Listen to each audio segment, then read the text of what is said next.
Buenas, bienvenidos.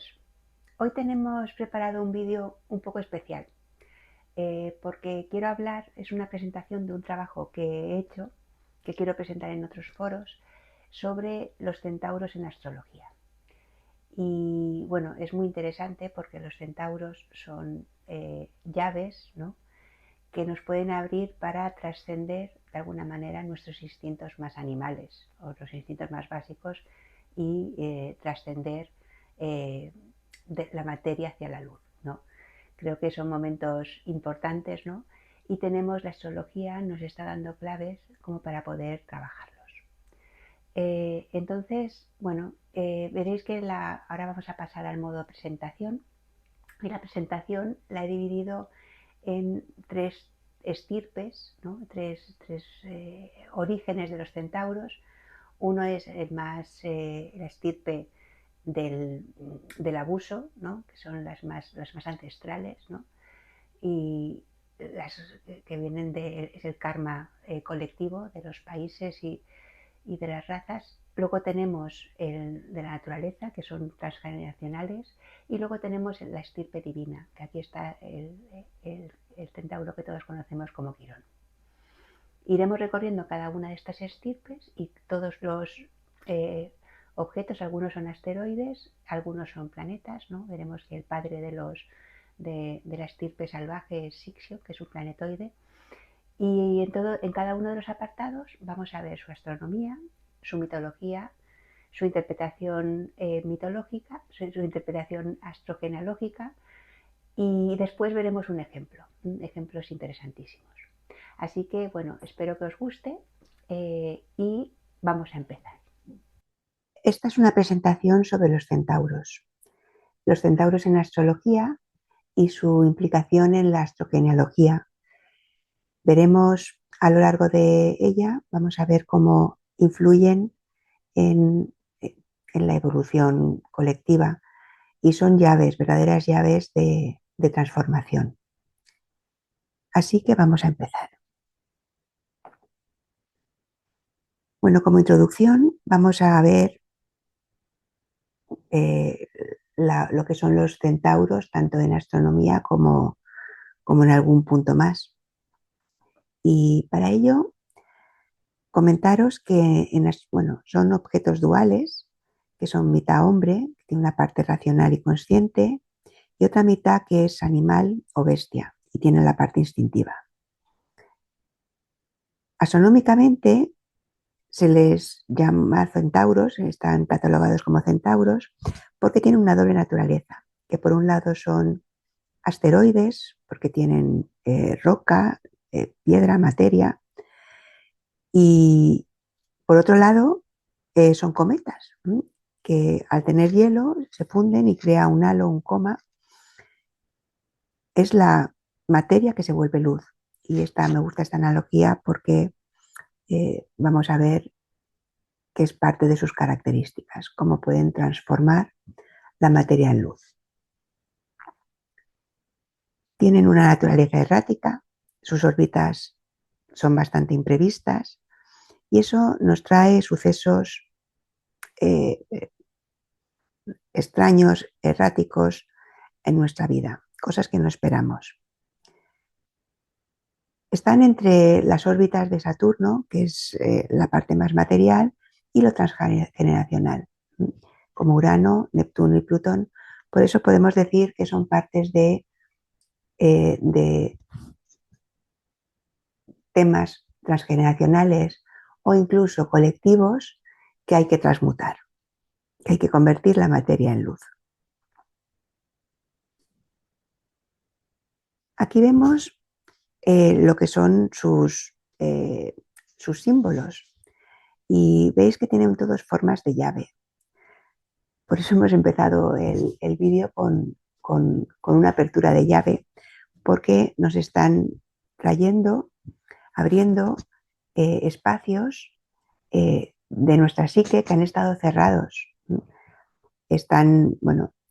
Nos abren a la energía transpersonal y abren puertas. Podemos decir que pueden abrir puertas a lo transpersonal, a lo transgeneracional y al inconsciente colectivo.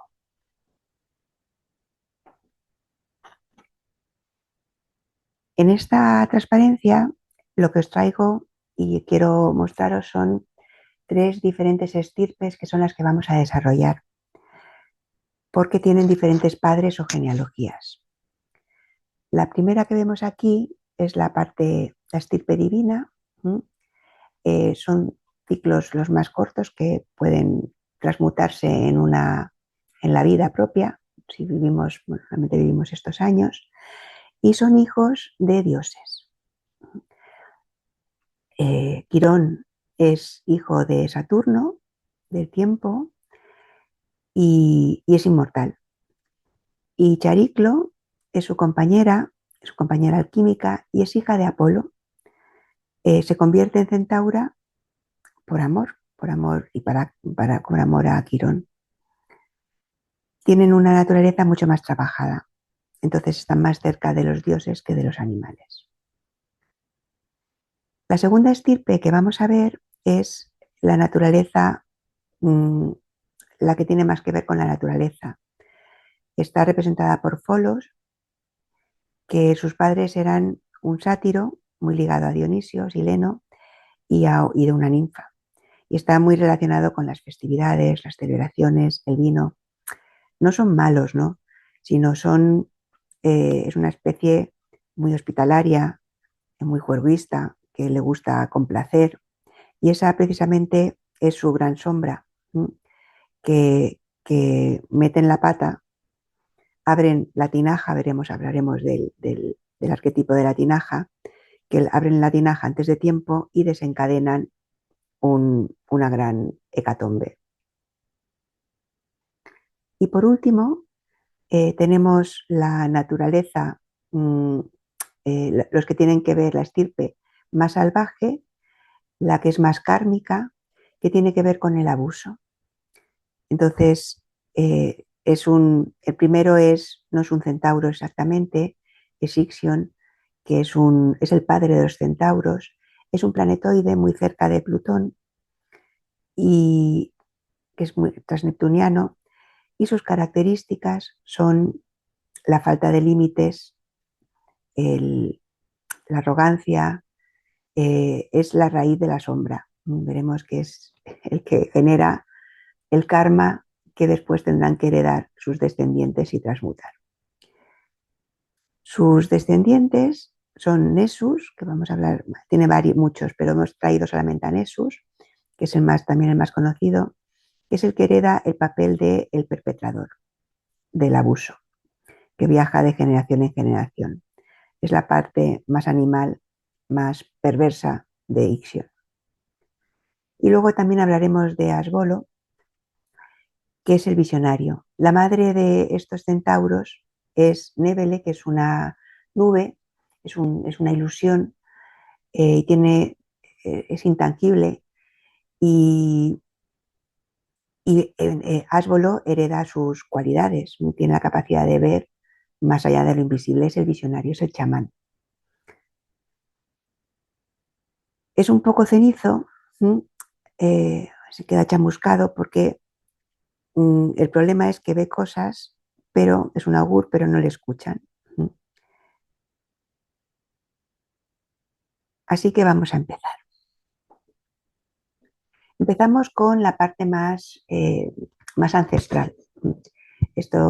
Ixion tiene 250 años de órbita y es la más alejada. Entonces, los padres de esta estirpe salvaje es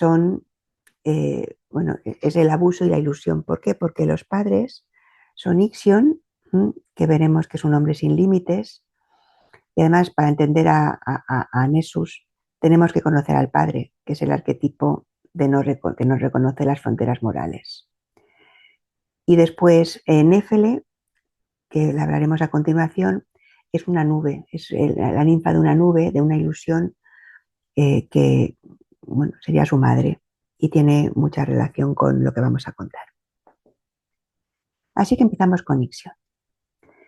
Ixion, en astronomía, Es un planetoide que fue descubierto, veis que fue descubierto en el año 2001. Aquí tenemos su representación y aquí tenemos su órbita. Está situado en la parte más alejada del sistema solar. Aquí tenemos a Plutón y Ixión transita entre las órbitas de Neptuno y más allá. Es una especie de espejo de Plutón y tiene mucha relación. Fue descubierto en el 2001, pero eh, se encontraron unos primeros destellos, se hizo una fotografía en el 82. Y esto es algo muy interesante. Hay un predescubrimiento, pero no se sabe nombrar. Entonces es algo en el árbol familiar que se sabe que está, pero no se tiene capacidad de nombrarlo, no se tiene capacidad de poder transmutarlo. Y es entre el 82 y el 2001, que es entre el 92 y el 97, cuando se descubren todas estas llaves de los centauros, Folo, Nessus, Asbolo, Chariclo, que nos dan entrada a esa parte más oscura del ser para poder trascenderla.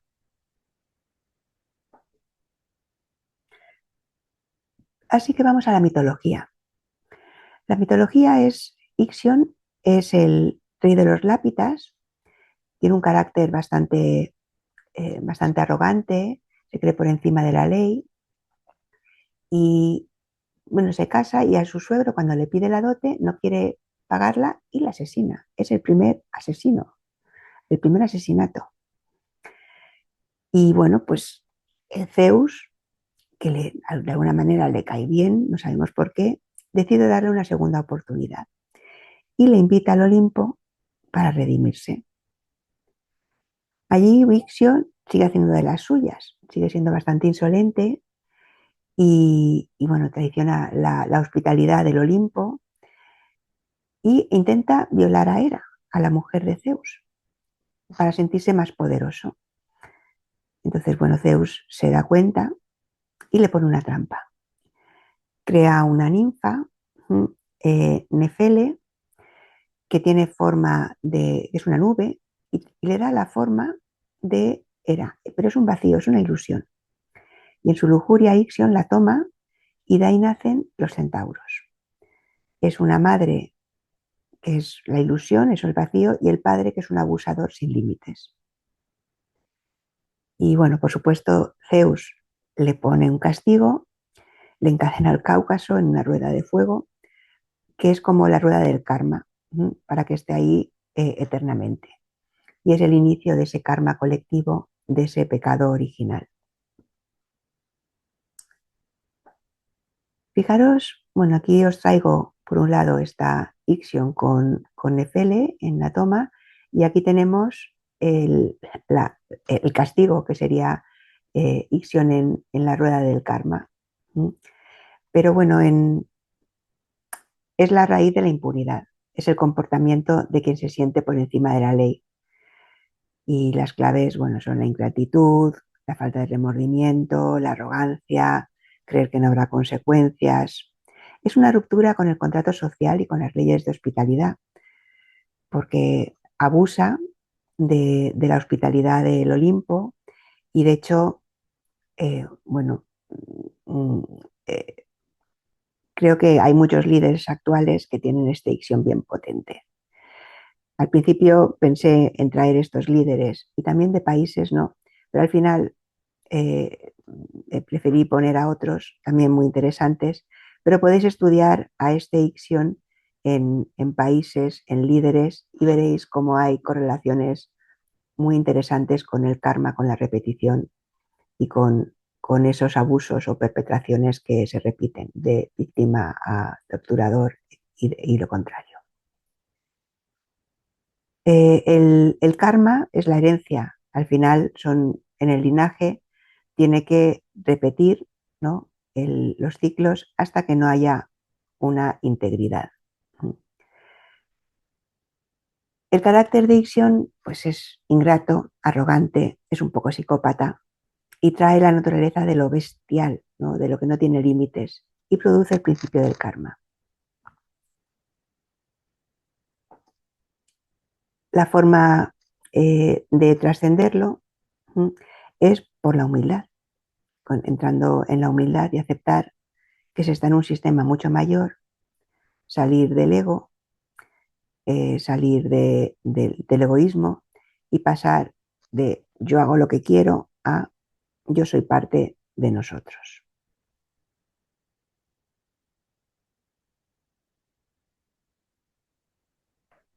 Vamos a la madre de los centauros, que es Néfele, y aquí le he llamado la nube en el cinturón.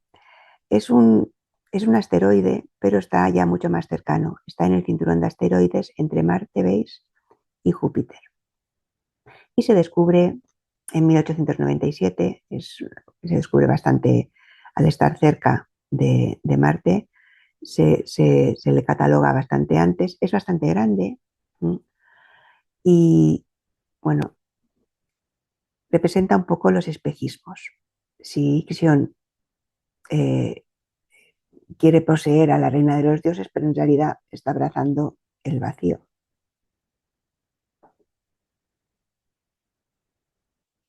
Así que Néfele es la madre de la ilusión. Representa todo aquello bueno, pues son trampas, son engaños, pero es un simulacro, un espejismo, es un holograma. Eh, Fue creada por Zeus con la forma exacta de Hera para engañar a Ixion.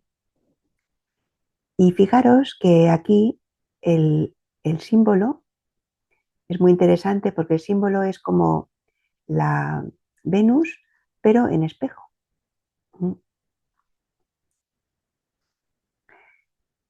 Y luego fijaros que de esta unión que sale, vuelve a ser una naturaleza dual, porque la parte sólida es de tierra, la trae Ixion, la parte más densa, y Néfele trae la parte gaseosa, que es la coma de los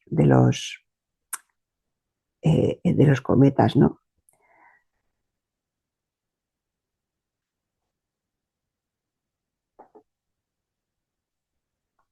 De esa unión nacen los centauros. Un poco el carácter de Néfele representa todo aquello que parece que es real, pero que no tiene sustancia. Es la fascinación por lo que brilla, pero está vacía, y puede llevar a la confusión al nivel, a nivel social puede representar que fingimos algo que no somos por una imagen social o por obtener poder. Es un poco el mito de las redes sociales, que todos estamos mucho mejores de lo que somos, ¿no? Podría representar, porque luego hablaremos del NFL en la nube y en la tecnología actual. También representa una madre idealizada, pero puede ser que no estuvo presente, que fue una madre fantasma, que se apagó porque, bueno, pues por seguir el ego y simular todas las barbaridades de Ixion. Es la madre que calla. Puede confundir la identidad, como tiene el espejo, marca partes de nuestra psique que han quedado cerradas o nubladas por una confusión generacional. Aquí no ha pasado nada, todo se hizo por el bien de la familia. ¿Y cómo se sana? Se sana, bueno, pues por desmantelar la ilusión. Es lo que es el bluff, lo que es el humo para proteger el ego herido, hay que sanarlo, hay que identificarlo y hay que desmantelarlo.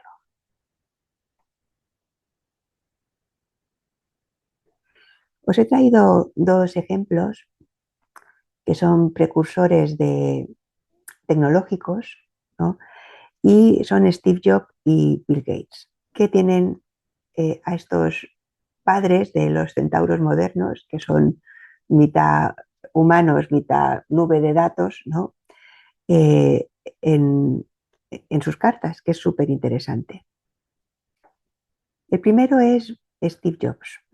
Steve Jobs eh, es el, el maestro de la ilusión, ¿no? Es un, bueno, Tenemos a Ixion en conjunción con Neptuno en la casa 2 y nos trae la idea de que tiene la capacidad de vender sueños y también este halo místico, ¿no? de iluminado que tenía, ¿no? Consigue poner en valor una ilusión. Pero también Ixion, es tomar lo que se quiere, pues bueno, como él decía, el artista copia y el genio roba, y robó muchísimas cosas, ¿no? Todo, es la casa de los valores y se sentía impune para coger el ratón de Xerox o cualquier invento o programa que era de otro, como el de su compañero, el otro Steve, traerlo y convertirlo en suyo. Se sentía por encima de cualquier ley de propiedad intelectual. Luego tenemos a Néfele en el ascendente, y este es muy interesante porque es la ilusión, ¿no? Tenía una capacidad de proyectar un halo de una nube, y de él hablaban que tenía el campo de distorsión de la realidad, que tenía la capacidad de transformar y distorsionar la realidad. ¿Recordáis esas presentaciones que hacía, que él solo llenaba el escenario? Luego se lo han copiado muchos, ¿no? Pero tenía ese halo, esa capacidad de traer la ilusión, de embaucar, ¿no? Y tenía esa especie de Dios, ¿no? De perfección divina, pero en realidad era un poco falso. En realidad, aunque tenía mucho carisma, eh, su realidad humana era bastante frágil. Su salud, sus relaciones familiares fueron inicialmente bastante difíciles. Y cómo, fijaros que también Ixion, en la Casa de los Valores, las traiciones, al final le echaron de su propia empresa, ese fue su karma. Y él traicionó a muchos y también muchos le traicionaron. ¿Cómo se redimió? Se redimió porque, bueno, al final tomó el control tanto hizo muchos cambios a nivel personal, salió, era un genio, o sea que montó otras empresas y al final volvió a Apple. Y también transformó su relación con la familia, ¿no? Hizo una especie de redención. Lo que pasa que al final su karma es que murió muy joven y tuvo que enfrentar su naturaleza mortal, o sea, que eh, no era el Zeus de los Olimpos. Vamos a por el segundo, que es Bill Gates. Le he llamado el arquitecto del sistema y tiene una gran configuración aquí de planetas. En la casa 4, veis, tiene en conjunción al padre y la madre, a Néfele y Ixion. Y realmente es el padre, ¿no? de la tecnología moderna, que es una tecnología, bueno, pues hablamos de nubes, hablamos de tener la identidad en forma de nube, en forma etérea, de la conexión por lo invisible, y, y además lo tiene junto con Mercurio, y también está Marte. Tiene un montón de planetas, el Sol, bueno, tiene un montón de planetas. Entonces, el, es el nacimiento de los nuevos centauros, ¿no? Eh, su nube es física, es el software, y Ixion le trae el imperio, es el Zeus de la tecnología. Eh, Creó monopolios que estaba por encima de la ley, pero también traicionó a muchos, ¿no? El engaño también está ahí. El software inicial se lo compra a un pobre hombre que estaba en un desierto de Nevada por $50.000 y se lo vende a IBM por una millonada. Y además hace que todos los hogares, casa 4, tengan su software invisible, que es ese primer sistema operativo. Mercurio, el intelecto va más allá, busca dominar el sistema y gobierna el Olimpo. Gobierna el Olimpo de una manera titánica, de una ambición titánica, tiene sus propias leyes. Y bueno, ¿cuál fue su karma? Al final usa todo ese dinero que gana y lo trasciende y se pone al servicio del colectivo, ¿no? Crea sus fundaciones filantrópicas y empieza a hacer proyectos que son de bien común para la humanidad. O sea, que pasa de ser del yo tomo lo que quiero, a ser parte del sistema, que era su redención.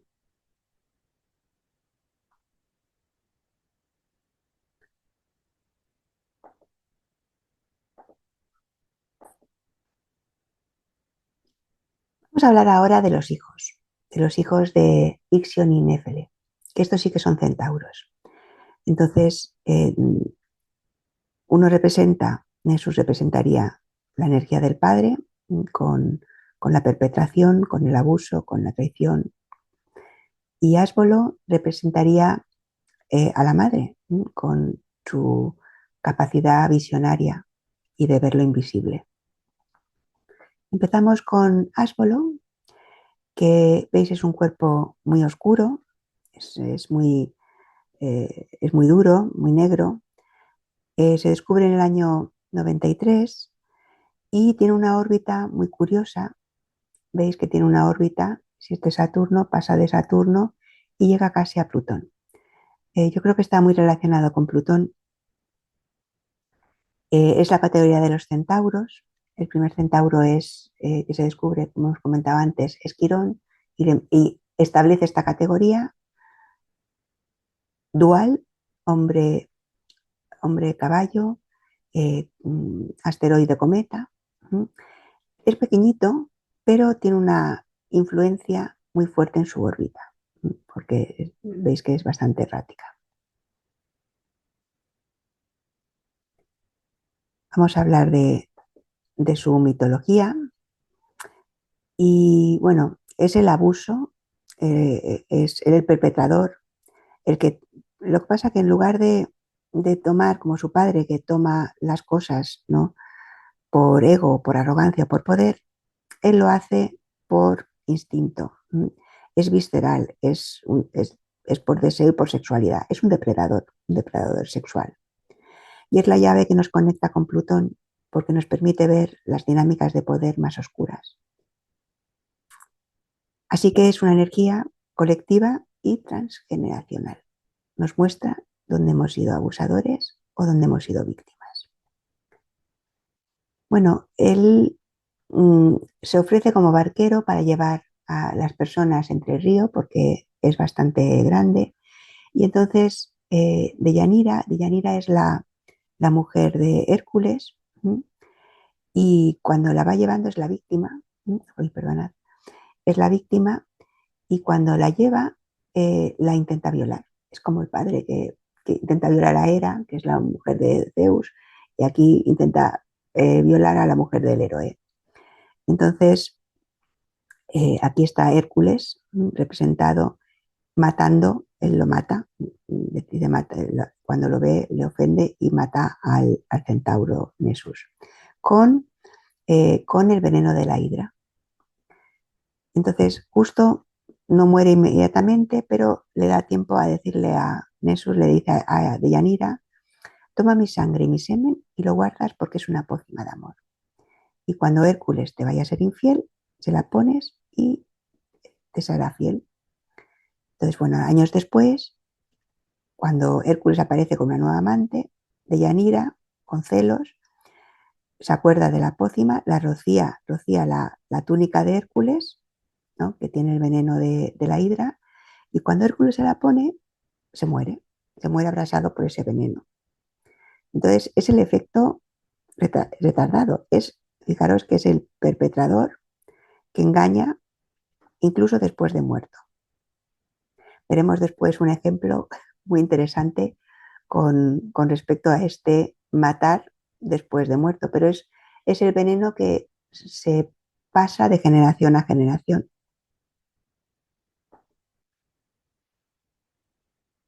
Normalmente viaja de abuelos y de bisabuelos a nietos. Fijaros que Nessus nace de la insolencia de Ixion y de la confusión de Nefele. Y este abuso puede estar disfrazado de amor o de ayuda, porque eh, en el fondo Nefele, Deyanira se cree que le está ayudando, pero realmente lo que quiere es abusar de ella. Es la energía de perpetración, de víctima, abusador. Por eso tiene mucho que ver también con Plutón. También es el karma retardado, o sea que el trauma puede estar dormido durante décadas y décadas hasta que hay algo, un tránsito o un evento que lo activa.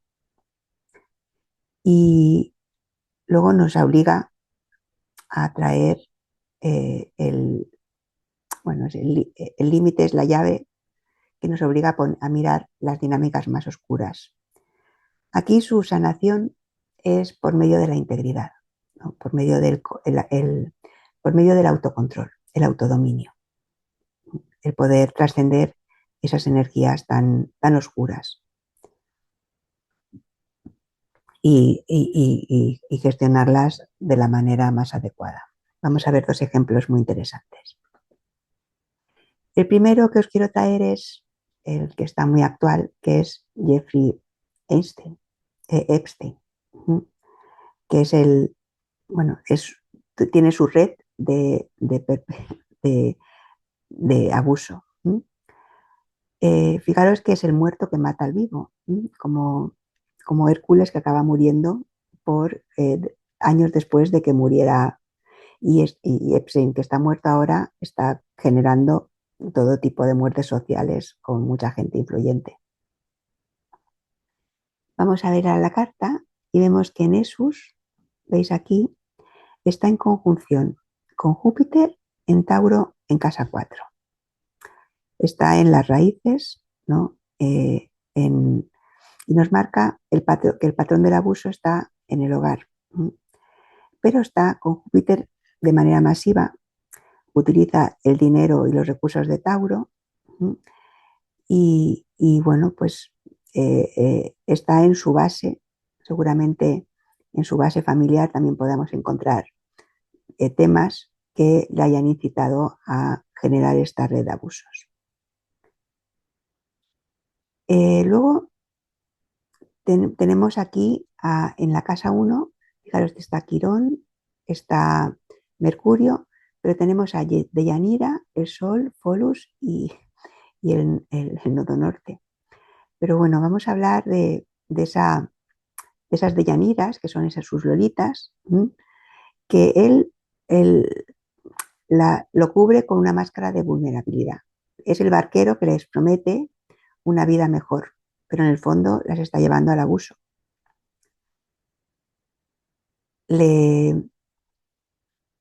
Son víctimas vulnerables. Tiene a Folus, que es aquello que desencadena un gran escándalo, como son todos sus papeles, ¿no? Y tiene a Quirón como su herida. En el fondo son las Deyaniras, son las lolitas, las que le acusan y él acaba en la cárcel.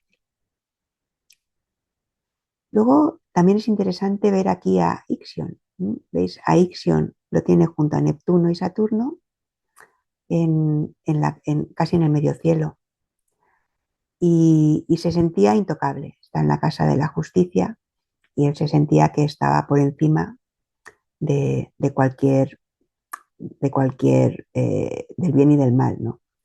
Pero también habla de que un poco la traición, ¿no? El que era invitado al Olimpo con las gentes más influyentes que había y él en el fondo los traicionaba con chantajes, metiéndoles en el mundo oscuro, ¿no? Y bueno, al final, ¿cuál es su karma? Pues que se suicida en la cárcel y el nombre de Epstein queda marcado para la eternidad como un abusador. Bueno, os he traído también un ejemplo positivo, que es al Salvador Dalí. Salvador consigue transmutar toda esta energía de Nessus, la consigue transmutar transgrediendo los límites de lo establecido del arte con pues, el padre del surrealismo. Entonces, que lo tenemos en Piscis, a Nessus, y lo tiene en conjunción con la Luna, que lo tiene muy cerca de la Luna. Es bueno, es el veneno de la imaginación, ¿no? Él transmuta el veneno, todo el veneno de su estirpe, por la imaginación pisciana y envenenaba sus cuadros con imágenes muy perturbadoras. Tenía sus propias obsesiones al, ligadas a su arte, ¿no? Eh, es interesante porque en su familia, a nivel astrogenealógico, lo que he podido ver es que él tuvo un hermano anterior y él se sentía que era el hermano sustituto. Entonces muchas de sus paranoias y obsesiones las transmutaba ahí. Y de alguna manera también consiguió limpiar el árbol familiar, ¿no? Aquí no la tengo, pero Nefele la tiene en Capricornio, en casa 7, y lo tiene también con Quirón. Entonces Nefele era, bueno, su mujer es Gala, fue su musa, y jugó a ser la fantasía, la ilusión, su motor vital, ¿no? Y también lo tiene con Quirón, que en el fondo le ayudó a sanar. Así que bueno, tenemos dos versiones de ese Nessus, porque al final Dalí no tuvo víctimas mortales, ¿no? Y bueno, esta frase me ha gustado mucho, pasar del karma al dharma, que no importa cuán envenenada o nublada sea tu herencia, tú tienes el pincel para decidir qué forma darle a esa nube, a esa imaginación.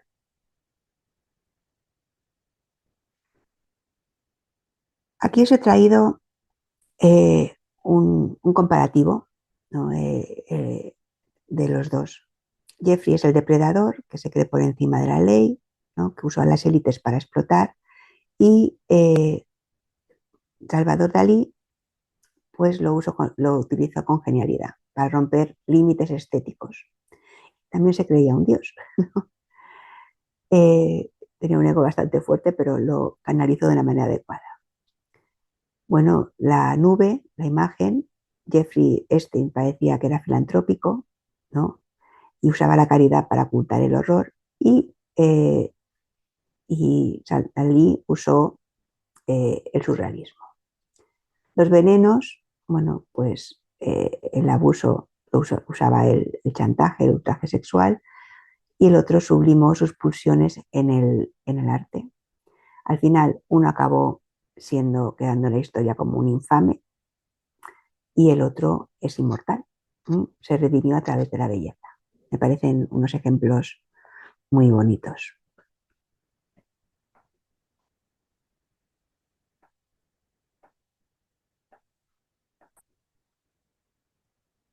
El segundo, el hermano, es digamos, el que cogió las características de la madre, es el profeta. ¿Mm? Es bueno, tiene un poco la faceta de chamán, de augur, de adivino. Tiene la capacidad de ver lo invisible, como su madre Néfele. Entonces vamos a ver su astronomía. Veis que se descubre en el año 95. El nombre significa hollino carbonizado.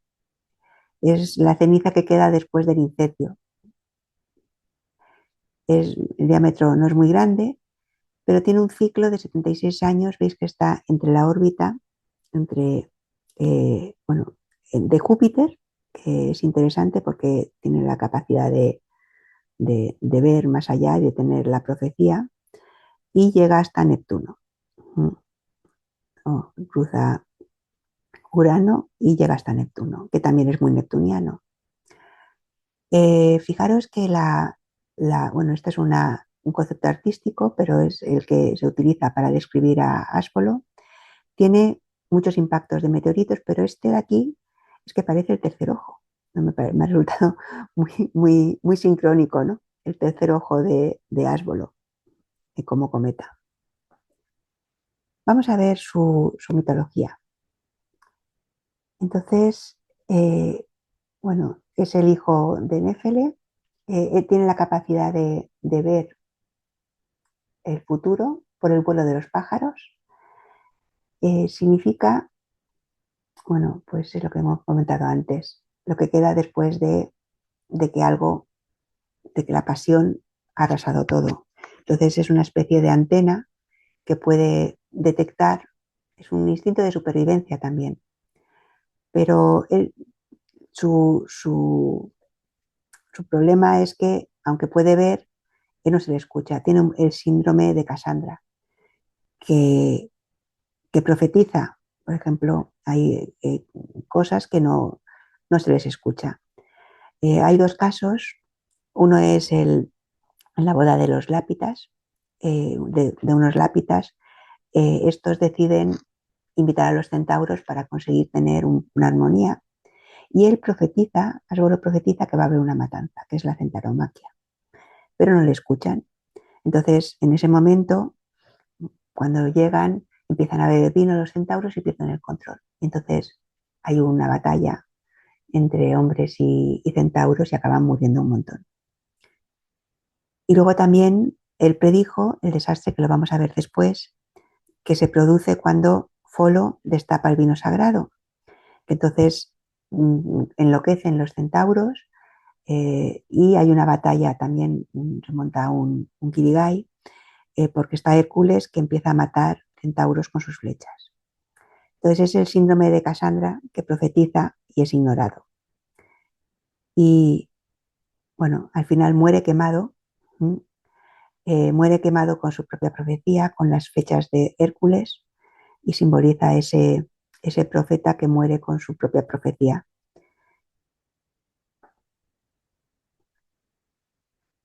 A nivel astrogenealógico, bueno, simboliza a los ancestros que advirtieron del caos y fueron silenciados. También es el éxito de supervivencia, ¿no? Pues aquí está Asgolo con su tercer ojo y con los pájaros. Es la fecha envenenada con la que muere, simboliza la víctima colateral, pero por la ceguera de su propia familia. Él lo sabía y se muere. Y también representa el fin de toda la parte instintiva de los centauros. Al morir él, esa parte tan, tan instintiva que saben cuando va a pasar algo, que tienen los animales, ¿no? Que detectan cuando va a haber un terremoto o va a haber una tragedia y salen. Esto también termina con esa estirpe. Entonces, ¿cómo se sana?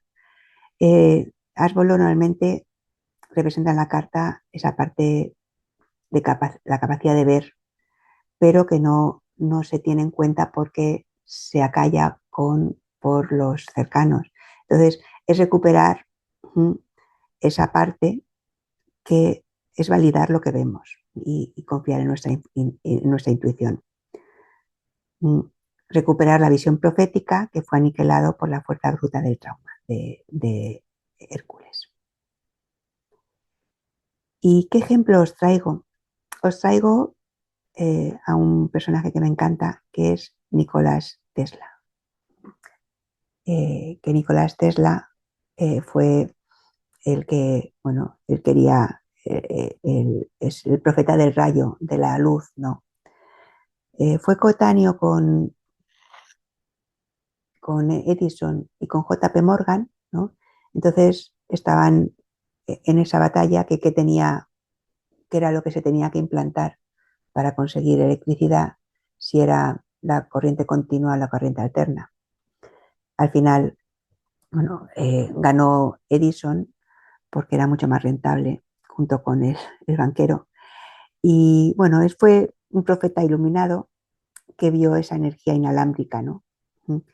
Tiene a Asbolo en conjunción con Plutón en el ascendente y también tiene aquí a Urano.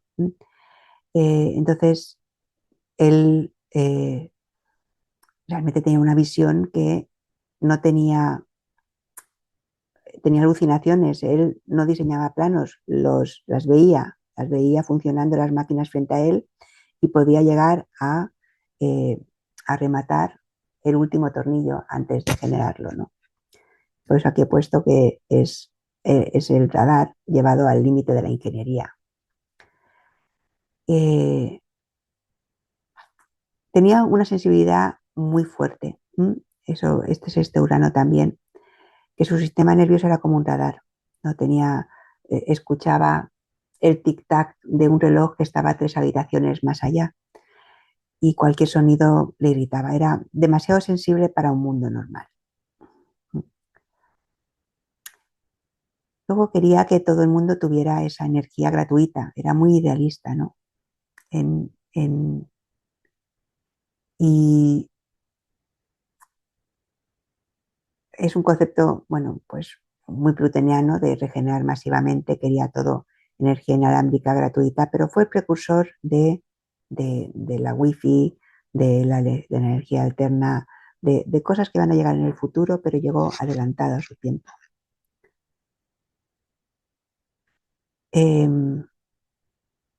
Después, Nessus y Venus, que a mí me ha resultado también interesante, Nessus, Venus y Saturno, los tiene en casa 3, que la casa 3 son la gente cercana, los hermanos, la gente con la que colaboras de forma activa. Y él colaboraba mucho con Edison.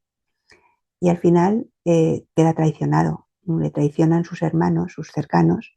Es en Jesús que toma todo el conocimiento de Tesla y lo, junto a Edison, y junto a JB el banquero, y entonces crean sus fábricas de electricidad que eran mucho más rentables.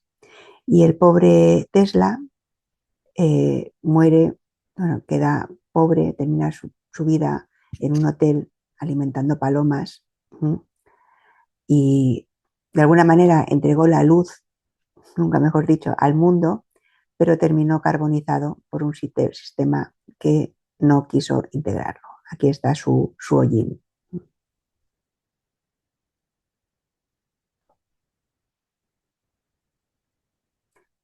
Vamos a por otra estirpe.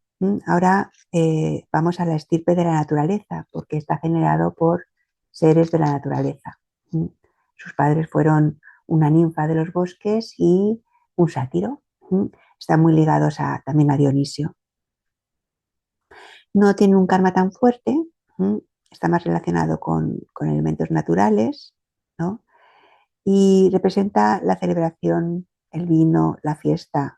Y le he llamado el caos necesario porque hace que los sistemas se rompan y evolucione. Vamos a su astronomía y vemos que se descubre en el año 92. Es el segundo centauro descubierto porque también es uno de los más grandes. Es rojo, es uno de los objetos más rojizos del sistema solar y bueno, se le nombra en honor al centauro que murió por manipular la flecha de Heracles, de Hércules. Su trayectoria está entre Saturno y llega hasta Neptuno. Es que es una forma de huevo. Y, y su trayectoria son 92 años, es decir, es más de una generación, es transgeneracional.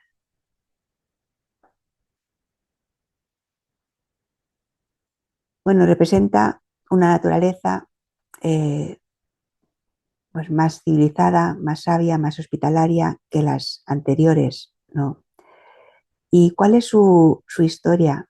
Él, bueno, recibe una tinaja con el vino sagrado que le da Dionisio para que lo guarde, es el guardián del vino. Y veis, aquí está él con el vino. Entonces viene su amigo, porque es amigo Hércules, que viene de matar a la hidra con su veneno. Y entonces nada, le comen y le dice, dame vino. Dice, bueno, es que no puedo abrir esa tinaja porque la tengo que guardar hasta que llegue su tiempo, porque eso es lo que me ha pedido Dionisio. Que venga, ábrela. Y él, que no sabe decir que no, la abre y entonces se monta el guirigay, ¿no? Este es Hércules con su vino, cogiendo el vino. Entonces el olor del vino ancestral, porque es un vino solo para centauros, mmm, hace que vengan todos los centauros, les vuelve, enloquecen y empiezan a haber una lucha entre Hércules y los centauros y él empieza a lanzar las Hércules empieza a lanzar las flechas de veneno, mata a muchísimos de ellos. De hecho, uno de las flechas hiere sin querer a Quirón, que lo hablaremos después, que era también su mentor, y es su herida incurable, pero bueno, mueren muchos de ellos, entre ellos Ásbolo, que lo había profetizado, y es decir, es un acto que provoca un caos. ¿Mm? La muerte, además de Folus, es muy absurda, porque él coge una flecha, ¿m? Y se pregunta cómo algo tan pequeño mata a seres tan grandes. Entonces se le resbala, le hiere en el pie y se muere.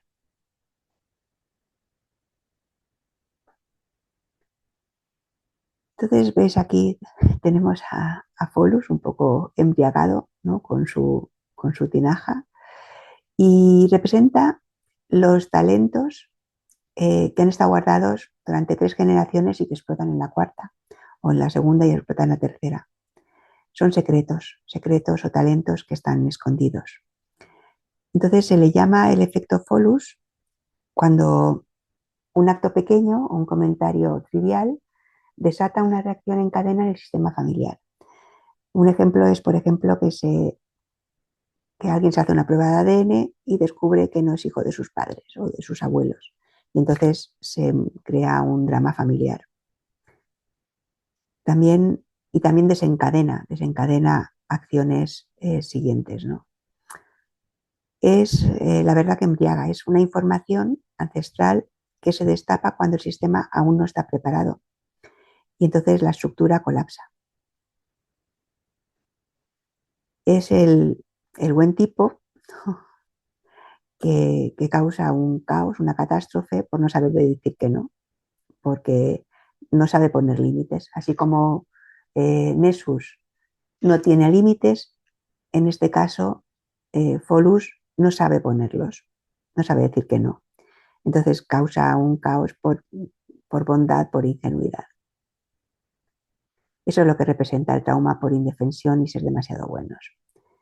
Y su forma de sanar es con la conciencia, con los límites, con saber parar a tiempo un, bueno, pues un secreto, ¿no? Un caso muy actual puede ser estos grupos de WhatsApp que son colectivos y que alguien pone algo en el grupo que desencadena el caos y empiezan a todos a enfadarse. Un secreto, una indiscreción, ¿no? Que hace que, bueno, pues provoca una fuerte convulsión. Pero bueno, os he traído el, eh, a Julian Assange, ¿m? Que es, bueno, el pequeño acto que provoca una convulsión mundial. ¿M? Entonces, es el padre de, bueno, tienes, no lo he puesto aquí, pero Folus lo tiene aquí en la casa de Virgo, junto a Plutón. Él es un programador, ¿m? Y está muy plutoniano, que lo que quiere es traer la verdad. ¿M? Entonces, lo interesante aquí es el tránsito, ¿m? Que Folus en el 2006 estaba aquí justo en conjunción con su Júpiter y su Neptuno. Y es cuando él crea el dominio de wikileaks.com. Entonces, descorcha la tinaja de Folus, crea el efecto dominó, que empiezan a salir papeles y empiezan a salir verdades, que él se siente inspirado para poder traer la verdad de jupiteriana con un efecto masivo, ¿no? que pueda tener, que inunda nuestro mundo con ese Neptuno. Entonces Júpiter le da una visión global, ¿m? Y Neptuno es el sacrificio, porque él se sacrifica en pos de la verdad, ¿no? Entonces, bueno, pues este Folus gatilla el destino. Y entonces la verdad era más importante que su integridad física, que está en casa 1. Y acaba siendo, bueno, pues está muchísimos años en en la cárcel, bueno, no en una cárcel, está en la embajada de Ecuador sin poder tener libertad de movimientos. Ese incendio se vuelve imparable.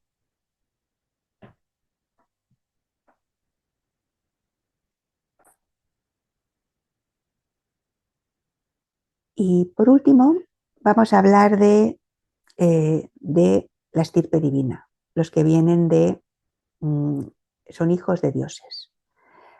Es la alquimia de la sanación, lo he llamado, porque bueno, es una pareja alquímica en sí, que son Quirón y su mujer Chariclo. Vamos a empezar con Quirón. Veis aquí tiene su símbolo de forma de llave también. Y es el que lo descubre en el 77 y es el que genera la categoría de centauros, porque es asteroides, es el 2060, era asteroide 2060, y también es un cometa, es el 95P Quirón. Es, empieza con Saturno, su órbita empieza en Saturno, muy pegado, que es todo lo que es lo tradicional, el cuerpo límite, y llega hasta Urano, que es la liberación, es la libertad, es la trascendencia, ¿no?, de todo aquello que ocurre. Que además veremos que Urano es, es uno de sus posibles regentes, o también Prometeo, que al final Quirón, cuando cede su inmortalidad, lo veremos liberar a Prometeo y convierte la materia en luz. Es muy, muy bonita esta metáfora. Pero vamos a la mitología. Eh, es el sanador herido, es hijo de Cronos, de Saturno, del tiempo, y como quiere poseer a la ninfa Filira, se transforma en caballo y entonces la toma, pero nace un ser híbrido, que es mitad hombre y mitad animal. Y su madre al verlo le parece horroroso y lo abandona. Y también su padre también lo abandona.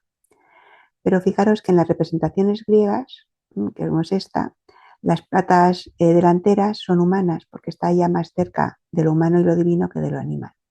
Es de los centauros trascendidos. Y aunque tiene esta herida de abandono inicial, bueno, la acaba trascendiendo. Lo adoptan dos dioses que son Apolo y Atenea y lo forman en el arte de la música, en las artes, en la guerra, en la medicina, y Atenea en la estrategia y la sabiduría. Entonces es el centauro más cultivado. Y de hecho se convierte no solamente en el sanador, sino también se convierte en el mentor de muchos héroes. Les enseña el arte de la guerra a Aquiles, a Jasón, el de los argonautas, y a Hércules, ¿no? Y es precisamente Hércules, que ya lo hemos hablado, el que le hiere accidentalmente en el episodio de Folo, cuando destapa la tinaja. Entonces, como es inmortal, aunque la flecha tenía el veneno de la hidra, pero no se puede morir, por lo cual su herida nunca se cierra, es una herida incurable. Su compañera, la veremos después, Chariclo, la acompaña en esa remontada, en esa curación, pero al final su curación es sanar a otros. Y al final cede su inmortalidad. Prometeo, que también tiene mucha relación con Urano, porque trae el rayo, ¿no?, del conocimiento, el rayo del fuego. Zeus le encadena, le castiga encadenándolo al Cáucaso, entonces todos los días un águila le come el hígado y se le regenera al día siguiente y tiene que volver a empezar, es un dolor continuo. Entonces es un castigo cíclico. Y la única manera de salir era si un inmortal le cede su inmortalidad. Entonces Quirón aprovecha la oportunidad, no, hacer un win-win. Él consigue morir y Prometeo se libera. Fijaros que es lo que os he comentado antes, ¿no? Como de aquí, del dolor, llega a Prometeo, ¿m? Y en este momento lo puede liberar, libera ese Urano. No solamente se libera a él, sino también, y se libera del dolor, sino además libera al conocimiento, al rayo que ha dado Prometeo a los hombres.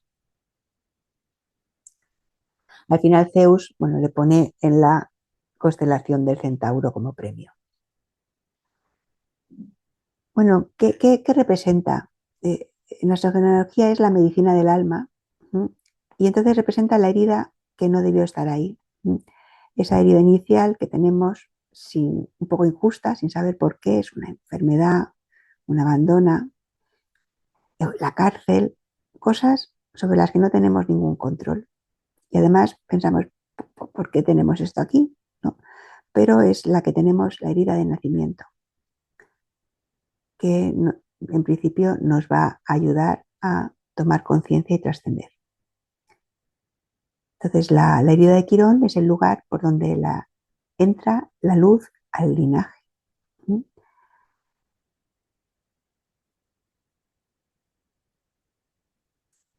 Es una oscuridad que nos sana. ¿Mm? Y representa lo que está rechazado, lo que está excluido dentro del sistema. Es una herida inmortal, pero es el puente entre dos mundos. Y a diferencia de Neso, Quirón no se venga, él estudia su dolor, eh, lo, lo transmuta, y Neso es el perpetrador y él es el sanador, el que da paso de la herida al don. Entonces la resolución de Quirón no es la curación, es la maestría. Esconde el talento, él sufre abandono, pero se convierte en el mejor guía para otros. Y el ejemplo que os traigo es Nelson Mandela. Nelson Mandela, que sana el colectivo. Tiene una carta muy bonita. Entonces, fijaros que tiene en la casa 4, que son su pueblo, su raza, está en la casa 4 junto con Quirón, Nessus en Aries. Y es la herida del pueblo, de su raza. Es el veneno del apartheid. Es perseguido, está encarcelado, aquí le he llamado la herida del guerrero proscrito, pero hace de ese abuso y esa injusticia en una maestría.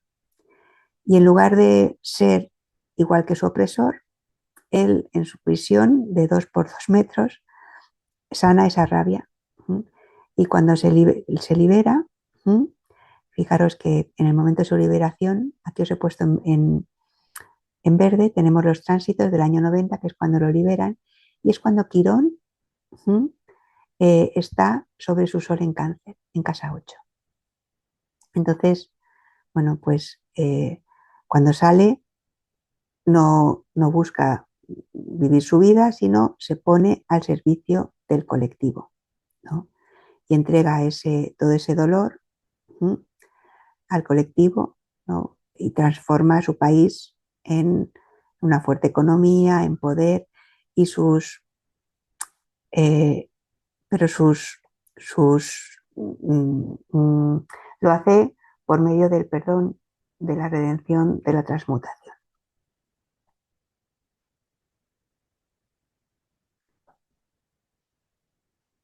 Y por último, vamos a ver a Chariclo, que es la mujer de la compañera de Quirón. Entonces, veis que su llave, aquí tenemos la llave que tenemos con la C de Chariclo, y se descubre en el año 97. Es en homenaje a la ninfa, es una ninfa, y es el centauro más grande que hay confirmado hasta la fecha, que tiene 250 kilómetros. Es muy grande y además tiene otra cosa muy interesante, que es que tiene anillos, que es muy extraño que estos objetos tengan anillos, tienen incluso nombres, ¿no? Y eso tiene mucho que ver con sus características, que Chariclo lo que tiene es que genera un espacio sagrado, genera un templo para que se pueda dar la curación. Es grande, está muy protegido y es sagrado. Bueno, su órbita está entre Saturno y Urano. No toca ninguno de los dos, pero digamos que está junto a Quirón, que recordamos que Quirón estaba haciendo su paso del Saturno a Urano. Y su órbita es un poquito más grande, más larga que la de Quirón, que es de 63 años. Claro que a partir de los 63 años es cuando podemos tener esa sabiduría paciente y más ligados a la espiritualidad que a otra visión. Bueno, le he llamado la gracia que sostiene, porque realmente representa la gracia. Es la compañera de Quirón, es su pareja alquímica, forman una alquimia. Y si Quirón es el maestro, ella es la enfermera que acompaña al dolor y lo posibilita que el dolor se convierta en cicatriz. Es la hija de Apolo, del dios Apolo, que trae luz, que trae visión, que trae sanación también, y del océano, de la psique, que le da fluidez. Y entonces ella no es centaura inicialmente, es una ninfa, pero decide convertirse en centaura por amor, para acompañar a Quirón. Comparten el amor por la sabiduría y ella se convierte en su sostén. Ya comparten, de alguna manera, viven en la misma área y se convierte en su compañera alquímica.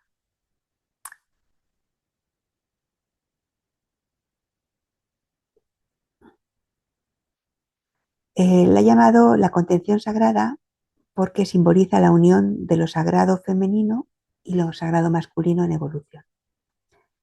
La mirada que tiene es compasiva. Tiene la capacidad de mirar la herida sin horrorizarse. Es un testigo de amor, amoroso. Entonces, por la fuerza del amor y la paciencia, en esa espiritualidad las heridas cicatrizan. Y su medicina es el perdón, la aceptación y la redención. Tienen una fuerza maravillosa los dos. Fijaros qué imagen tan bonita. Bueno, ¿qué ejemplo he traído? He traído a Teresa de Calcuta y la he llamado la guerrera porque Chariclo está en Aries del espacio sagrado. Ella pues crea esa congregación, ¿no? en la India, y fijaros que tiene a Chariclo, lo tiene muy cerca, lo tiene en Aries, en la casa 3, ahora veremos su interpretación, junto a Nessus, pero Nessus está en Piscis. Entonces, este Nessus en Piscis simboliza la niebla, el veneno de lo que no se ve, del abandono de los enfermos y desamparados, que representa el sufrimiento de lo que no se quiere ver. Pero ella lo afronta con con una posición ariana. No se queda llorando, sino que activa una respuesta con voluntad de hierro. Es un escudo de acción directa que usa su presencia para neutralizar el abandono. Ella, bueno, pues genera esta congregación, ese espacio sagrado, para tener ese contacto, estamos en casa 3, de mano a mano. Y bueno, es su misión, ¿no? La empatía, y su vida sería el antídoto de esa negación, de esa niebla. Ahora mismo también es relevante que Chariclo está en Acuario. Yo creo que es un paso importante, ¿no? Está en Acuario y además creo que está ayudando a que ese templo que genera Chariclo sea un espacio de contención a un proceso colectivo que estamos pasando. Así que nos podemos sostener en ella. Bueno, hemos llegado al final y vamos a transformar, a ver cómo transformamos esa sombra como conclusión. Aquí os he puesto un poco el resumen, cómo podemos transformar cada uno de los elementos. Vamos del más denso, el que tiene más años, el más ancestral, que es Ixion, que bueno, es la raíz de la sombra, es lo que origina el pecado original. Y la forma de trascenderlo es con la integridad, asumir reconocer las leyes universales, de disolver la ilusión de impunidad y conectarse con el colectivo. Nessus, 122 años, es el karma del perpetrador que viaja varias generaciones y su sanación es con el autodominio. Hay que asumir la responsabilidad y romper la cadena de impunidad.